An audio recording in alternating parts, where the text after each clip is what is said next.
Welcome সবাইকে বেস্টকের আরেকটা নতুন এপিসোডে। আজকে আমরা কথা বলবো ইঞ্জিনিয়ার মোহাম্মদ আবু সাদেক স্যারের সাথে, who is the executive director of centre for housing and building research. কথা বলবো তার সাথে বিল্ডিং সেফটি এবং এনার্জি এফিশিয়েন্ট হাউজিং নিয়ে। কেমন আছেন স্যার? আছি, ভালো আছি। আপনি কেমন আছেন? আলহামদুলিল্লাহ স্যার। ফার্স্টে আমরা আপনার সাথে কথা বলবো যে আপনারা energy efficient housing and building safety নিয়ে কাজ করছেন।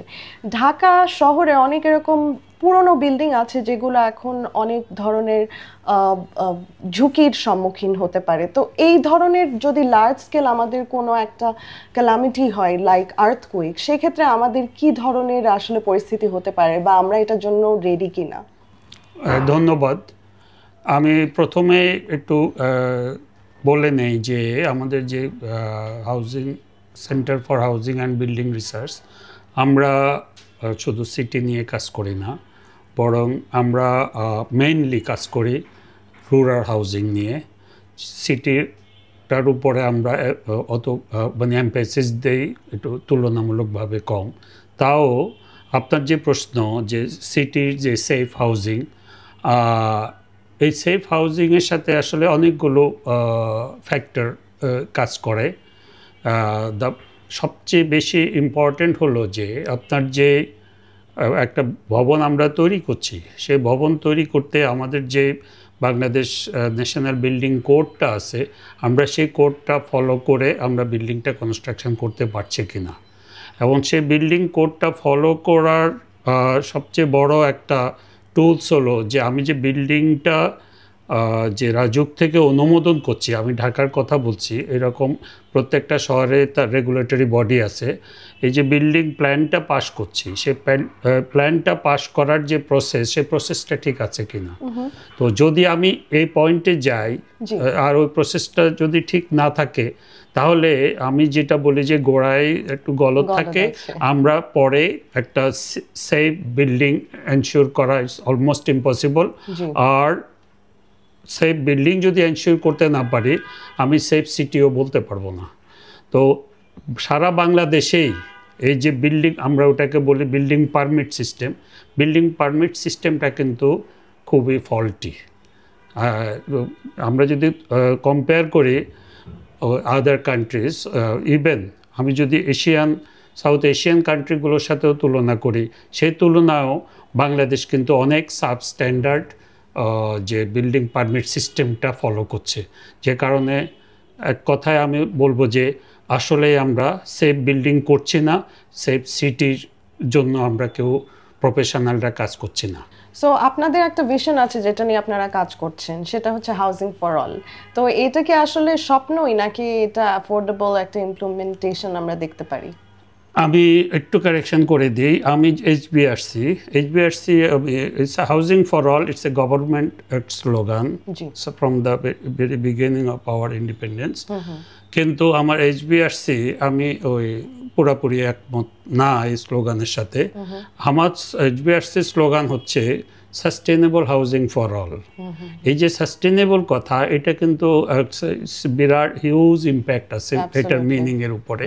তো কেন আমি বলছি, ধরেন যে government policy housing for all 97-এ বাংলাদেশের গ্রামের বাড়িঘর করার জন্য লো ইনকাম পিপলকে সাপোর্ট দেওয়ার জন্য আশ্রয়ণ প্রকল্প সরকার শুরু করে 97 থেকে, সেটা এখন পর্যন্ত চলছে। সেখানে হচ্ছে কি, মানুষকে ওই যে টিনের চাল, টিনের বেড়া দিয়ে ওই যে অনেক মানে বেশ কিছু লোককে বাড়ি ঘর দিছে আর কি। দেখা গেল এগুলো 5 বছর 7 বছর 10 বছর পরে সেটা আবার নাই। তো যে গৃহহীন ছিল তাকে যে বাড়িটা দিল, সে আবার 10 বছর পরে আবার সে হোমলেস হয়ে গেল। তাহলে it's a never ending problem হয়ে গেল এটা। আমি হাউজিং ফর অল যে গভর্নমেন্টের স্লোগান, এই হাউজিং ফর অল এই স্লোগান মানে কিয়ামতের আগে কেউ কোনোদিন এটা দেখবে না যে এটা ইমপ্লিমেন্ট করতে পেরেছি আমরা। তো সেই দিক থেকে আমি মনে করি that is the wrong concept. The concept should be sustainable housing for all. If you can provide one sustainable housing for a particular household, সেটা লাইফ হবে 50 years 70 years or even more than that। তাহলে আমি একবার যাকে দেব second time আর তাকে তার বাড়ির সমস্যা হবে না, সে হোমলেস হচ্ছে না। এই জন্য আমরা HBRC the concept is different from our government is we promote sustainable housing for all. তো এনার্জি এফিশিয়েন্ট হাউজিং নিয়ে যে আপনারা কাজ করছেন, এটা কি আসলে মিডল ইনকাম বা লো ইনকামদের জন্য কি এটা অ্যাফোর্ডেবল বা এটা রেলেভেন্ট হতে পারে? It's a very good question. যে আমরা অনেকের ধারণা যে আমাদের কনভেনশনাল যে বাড়ি ঘরগুলো আছে, বিশেষ করে আমি পোড়া মাটির ইট বা রেইনফোর্স কংক্রিট দিয়ে যে বাড়ি ঘরগুলো করছি, এখন আমরা যারা এই যে low income people, affordable house, low cost house, এইসব অ্যাক্টিভিস্ট যারা আমরা কাজ করছি, অনেকের মনে প্রশ্ন আসছে যে আমি এনভায়রনমেন্ট ফ্রেন্ডলি হাউস বললে বা সাস্টেনেবল হাউস বললে তখন ওইটার খরচ বেড়ে গেলে তো মানুষের রিচের আরও বাইরে চলে যাবে। But things is totally different. আমরা বর্তমানে যে পদ্ধতিতে বাড়ি হচ্ছে, আমাদের তার চেয়ে কম খরচে এবং durability much more than the present one, এবং ওখানে সে ইনডোর কমফোর্ট বলি আমরা, আরামদায়ক। যেমন আমি একটু যদি এক্সপ্লেন করি যে এখন ওই সরকার যে বাড়িঘর 2 লক্ষ 3 লক্ষ বাড়িঘর কিছু কয়েক বছরে গত 1 ডিকেডে দিল, এগুলো হচ্ছে যে ইটের দেয়াল, উপরে টিনের চাল। এখন এই যে ইটের দেয়াল আর টিনের চাল যেটা এই যে দিল, এটা নিয়ে সরকার অনেক ক্রেডিট নেওয়ার চেষ্টা করলো যে আমরা কাউকে হোমলেস রাখবো না, আমরা সবার জন্য আবাসনের ব্যবস্থা করব। বাট আমি মনে করি এগুলো দিয়ে ওদের ভালো কতটুকু করলো জানি না, অনেক ক্ষতি করে ফেলছে ওদের জীবনটাকে আরও ঝুঁকির মধ্যে ফেলে দিছে। সেটা কেমন? প্রথম কথা হলো যে এটা ইটস নট হাইজিনিক না। একটা টিনের ঘরের বাড়িতে যে শীতের সময় শীত বেশি, গরমের সময় গরম বেশি, এটা স্বাস্থ্যকর না। এটা সেকেন্ড হলো আমি যে ইটটা ব্যবহার করছি, সেই ইটে বাংলাদেশে about 25% of total national carbon emission আসে ইট থেকে।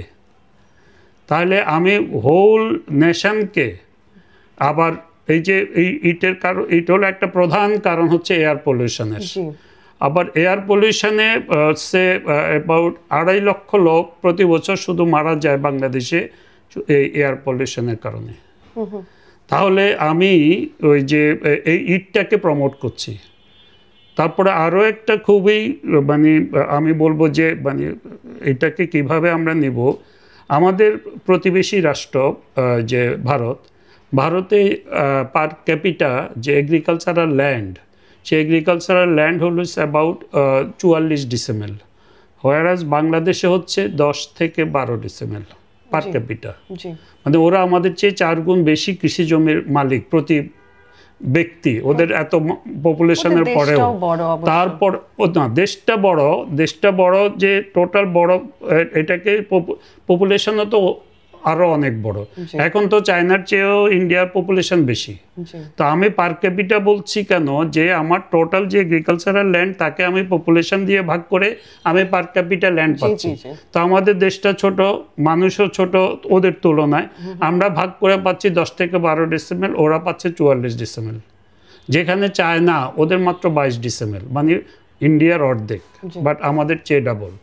তো সেখানে আমি শুধু একটা এক্সাম্পল বলছি যে ত্রিপুরা রাজ্য, যে ইন্ডিয়ার ত্রিপুরা রাজ্য, সেখানে ওই যে এগ্রিকালচার টপ সয়েল ব্যবহার করে পোড়ামাটির ইট তৈরি করতে দেয় না, পরিবেশ রক্ষা এবং ওই এগ্রিকালচারাল ল্যান্ড কনজারভেশনের জন্য। তারা কৃষি জমি নষ্ট করতে চায় না, ইভেন চায়নাতেও দেয় না অন্য। কিন্তু বাংলাদেশ থেকে আমরা এই 10-12 ডিসিমেল মালিক হয়েও আমরা দেদারসে কৃষি জমি নষ্ট করে ইট তৈরি করছি, আবার ত্রিপুরাতে এক্সপোর্ট করছি আমরা। ওরা ওদেরটা কনজারভেশনের জন্য ওরা দিচ্ছে না, বাট আমরা এত ক্রাইসিসের মধ্যে থেকেও এগ্রিকালচারাল ল্যান্ড আমরা আরও ইট এক্সপোর্ট করছি। এটা কোনো এক্সপোর্ট করার জিনিস হলো? এটা কিন্তু আমরা মেনে নিচ্ছি সবাই। এবং একটা জিনিস হলো, বাংলাদেশ কিন্তু এই যে পরিবেশ যেটা আমরা নষ্ট করছি, আমাদের ইট নিয়ে lot of people R concern যে আমরা পরিবেশ নষ্ট করছি, কিন্তু এই পরিবেশ নষ্টের জন্য আমাদের জাতির যত ক্ষতি করছে তার চেয়ে বেশি ক্ষতি করছে আমার এগ্রিকালচার টপ সয়েলটা নষ্ট করার জন্য। আমার এগ্রিকালচারাল ল্যান্ড প্রতি বছর আমরা 1% এগ্রিকালচারাল ল্যান্ড আমরা ডিস্ট্রয় করছি, তার একটা মেজর কারণ হলো যে এই পোড়ামাটির ইট। তো এখন এই পোড়ামাটির ইট আমরা এগ্রিকালচারাল ল্যান্ড নষ্ট করছি, এয়ার পলিউশন করছি, সাথে সাথে আরেকটা বড় সমস্যা ক্রিয়েট করছে। আমরা ওই যে একটা বিরাট অংশ majority of the brick field তারা ওই যে কাঠ জ্বালানি হিসাবে ব্যবহার করে। আমরা ডিফরেস্টেশন হচ্ছে। একটা দেশে মিনিমাম 25% ফরেস্ট থাকা, এটা এনভায়রনমেন্টাল পয়েন্ট অফ ভিউ থেকে ecologically biodiversity what ever I think, সেই পয়েন্টে এটা 25% ফরেস্ট থাকা দরকার। বাট আমাদের দেশে আসছে 12%, 13%। এবং তারপরেও আমি দেদারসে আমি ডিফরেস্টেশন হচ্ছে, আমার যে কোনো অজুহাতে আমি বন উজাড় করছি, আমার ওই যে ব্রিক ফিল্ডে আমি কাঠ পড়াচ্ছি। তাহলে আমাদের মানে এই যে বিষয়গুলো, এই বিষয়গুলো হচ্ছে আমার ওই যে সাস্টেনেবল ডেভেলপমেন্ট যেটা বলি, সেই সাস্টেনেবিলিটির এগেইনস্ট দ্য সাস্টেনেবিলিটি কনসেপ্ট। বাংলাদেশের পার্সপেক্টিভে ক্লাইমেট রেজিলিয়েন্স নিয়ে কি আমরা আসলে হাউজিং ক্ষেত্রে কি আমরা আমি যদি বলি climate resilient housing, climate resilient housing বলতে কিন্তু ওই যে সাস্টেনেবল হাউজিং কোনো ডিফারেন্স নাই। আমি যদি বলি ক্লাইমেট রেজিলিয়েন্ট, তাহলে ক্লাইমেট রেজিলিয়েন্ট আর ডিজাস্টার রেজিলিয়েন্ট এই দুটার মধ্যে তফাৎ কি? particularly for Bangladesh, if we say climate resilient, তাহলে আমার সাইক্লোন রেজিলিয়েন্ট, তারপরে ফ্লাড রেজিলিয়েন্ট, ল্যান্ডস্লাইড রেজিলিয়েন্ট, এই সবে আসে না। বাট আর্থকুয়েক রেজিলিয়েন্ট এটা মিন করে না। Climate resilient does not include earthquake resilient. If we say disaster resilient, then both earthquake, landslide, flood, cyclone, tornado, everything is there.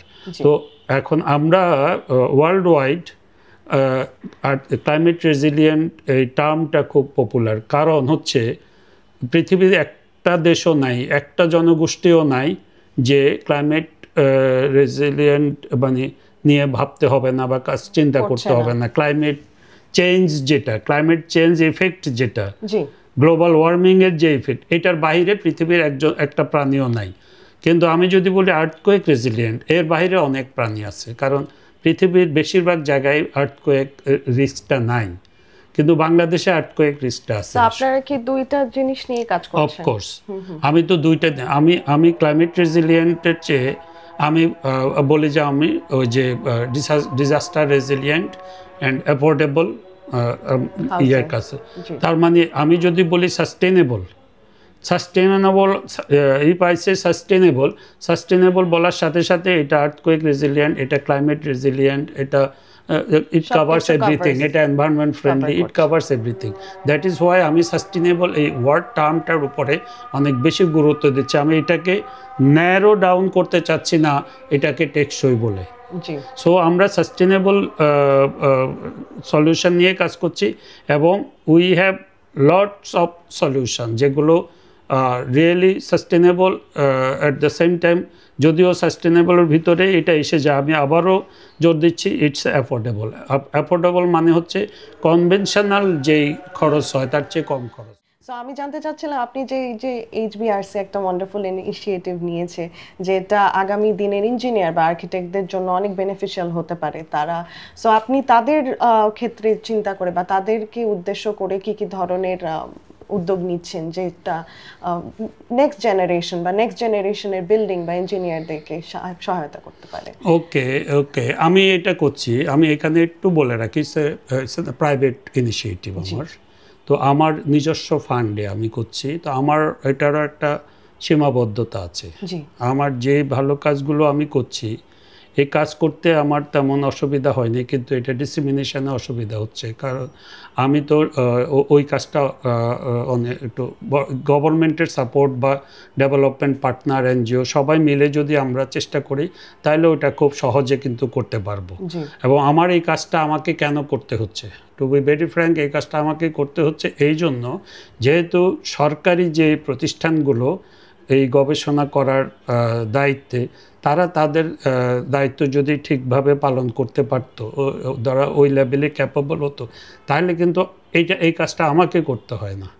But যেহেতু সেখানে gap আছে, সেখানে ল্যাগিং আছে, সেখানে তাদের আমি বলবো তারা এই সক্ষমতা অভাব আছে, সেই জন্য আমাকে এই দায়িত্বটা আমি অ্যাজিউম করে নিয়েছি। এটা আমি অ্যাজিউম করে নিয়ে আমি কাজ করছি। সো এইটা আমি চেষ্টা করছি, যেমন এটা innovation, alternative sustainable building material and innovation. তারপরে যেহেতু আমার ওই যে পলিসি লেভেলে যেহেতু সমস্যা আছে, সেখানে পলিসিতে অ্যাডভোকেসি করছি আমি। আমি অ্যাডভোকেসি করে পলিসি লেভেলে চেঞ্জ আনার চেষ্টা করছি। যেমন আমি একটা উদাহরণ বলি, যে একটা বাংলাদেশে যে মানে গৃহায়ন যে নীতিমালা, এটা 2016 করা, 2016তেও এটা কিন্তু আপডেটেড ঠিকভাবে হয়নি। এখন তো এটা পুরো অবসোলেট হয়ে গেছে। সো এটাকে আপডেট করা, এই যে সাস্টেনেবল যে ডেভেলপমেন্ট কনস্ট্রাকশনের যে কনসেপ্টগুলো, অল্টারনেটিভ যে এই কনসেপ্টগুলো ইনকর্পোরেট করে তাহলে আমার নীতিমালাটাকে আপডেট করা, সেখানে আমি চেষ্টা করছি গভর্নমেন্ট লেভেলে। হাউজিং, টোটাল হাউজেস, বাংলাদেশে নতুন 5ই আগস্টের পরে নতুন সরকার আসলো, অনেক কিছু নিয়ে কিন্তু রিফর্ম করছে। বাট আমি গভর্নমেন্টকে ট্রাই করছি, আমি এবং উপদেষ্টা মহোদয়ের সাথে দেখা করেও চেষ্টা করছি, এখনও চেষ্টা চালাচ্ছি যে হাউজিং সেক্টরে রিফর্ম দরকার, এই রিফর্মটা আমাদের ইম্পর্টেন্ট, এটা করা দরকার। ওনারা বলছে যে আপনি আরও সুনির্দিষ্ট প্রস্তাব দেন, এভাবে দেন, যাক আমি ওইভাবে ওইটার মধ্যে লেগে আছি। তাহলে হাউজিং সেক্টর রিফর্ম আমি এটা হচ্ছে একটা এক্সাম্পল অফ যে অ্যাডভোকেসি করছে। তারপরে যে ওই যে ল্যান্ড ইউজ প্ল্যান, আমার যে রিজিওনাল প্ল্যানিং, এগুলো করানোর জন্য আমি চেষ্টা চালাচ্ছি গভর্নমেন্ট লেভেলে। আর হচ্ছে যেমন পিডাব্লিউডি বা সরকারি কাজ যারা করে, ওদের যে রেট শিডিউল, সেখানেও আমি এই আইটেমগুলো অনেকগুলো ঢোকানো হচ্ছে, আরও ঢোকানোর চেষ্টা করছি যাতে তারা প্রসেস করে। কিন্তু গ্রামের গঞ্জের বাড়িঘর মানুষ তো, তারা তো আর শিডিউল দেখে কাজ করে না, তাদের কাছে এগুলো নিয়ে যাওয়ার জন্য আমরা যেটা করছি যে এই যে সোশ্যাল মিডিয়াকে আমি ব্যবহার করছি। তারপরে হচ্ছে আমি যে ক্যাপাসিটি বিল্ডিংয়ের ট্রেনিং, সেমিনার, ওয়ার্কশপ, এগুলো আমরা করছি আমার HBRC থেকে। মানে আমি বলছি যে আমার সীমিত হচ্ছে সক্ষমতা, বিশেষ করে আমি ব্যক্তিগত মানে ফান্ডিংয়ে যেহেতু করছি, যেহেতু ফান্ডিং সাপোর্ট আমি কোথাও থেকে পাচ্ছি না, আমার প্ল্যান প্রোগ্রাম আমার নিজস্ব ফান্ডের মধ্যে রেখে আমি চেষ্টা করছি। আমি সারা দেশব্যাপী আমি একটা যেমন ফান্ডিং সাপোর্ট পাইছি, ওই যে একটা স্টিল কোম্পানি BSRM থেকে, তাদের সাথে নিয়ে আমি সারা দেশে 5 বছর মেয়াদি আমরা ওই যে রড মিস্ত্রি যারা, আমরা তাদেরকে ট্রেনিং দিচ্ছি। আমরাও সেটা এক্সপেক্ট করি, অ্যান্ড আমরা চাই যে আপনার এই ভিশনগুলো আরও ছড়িয়ে যাক, মানুষের মধ্যে ছড়াক, এবং আমরা ইন ফিউচার এই জার্নিতে আপনাদের সাথে থাকতে চাই। Thank you so much for sharing such insightful journey and aspects of sustainable future in housing and building. So with that, আমরা চলে আসছি আমাদের end of this one other episode. Thank you so much for being with us. And আমাদের দর্শকদের যদি একটা final note দিয়ে শেষ করতে পারতেন। দর্শকদের অবশ্যই আমি যেটা বলতে চাই, আপনারা আসলেই যারা আমরা যার যার সক্ষমতা অনুসারে, যে আমরা যদি একটা ভালো জিনিস করতে চাই, যেমন সাস্টেনেবল যে হাউজিং বা সাস্টেনেবল যে ডেভেলপমেন্টের যে ইস্যুটাতে আমরা আলাপ করলাম, আমি বলবো আমরা যার যার জায়গা থেকে আমরা কিন্তু করা সম্ভব।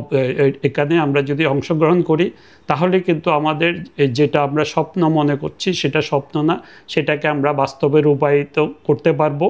আর আল্লাহ যতদিন আমাদেরকে মানে বাঁচিয়ে রাখে, সুযোগ দেয়, আমরা কিন্তু এই ওভারঅল হিউম্যানিটেরিয়ান এই যে কাজটা, এটার সাথে আমরা HBRC থেকে আপনাদের সাথে আসি, এই মানে আশা ব্যক্ত করে আমি আজকে যারা এখানে আপনারা যেটা এটা মানুষের কাছে এই বিষয়গুলো যে নিয়ে যাওয়ার যে উদ্যোগ, এটাকে আমি সাধুবাদ এবং স্বাগত জানিয়ে কৃতজ্ঞতা আমি প্রকাশ করছি আপনাদের।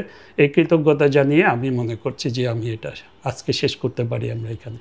Thanks to you sir. আর দেখা হবে আর একটা নতুন এপিসোডে, সাথে থাকবেন।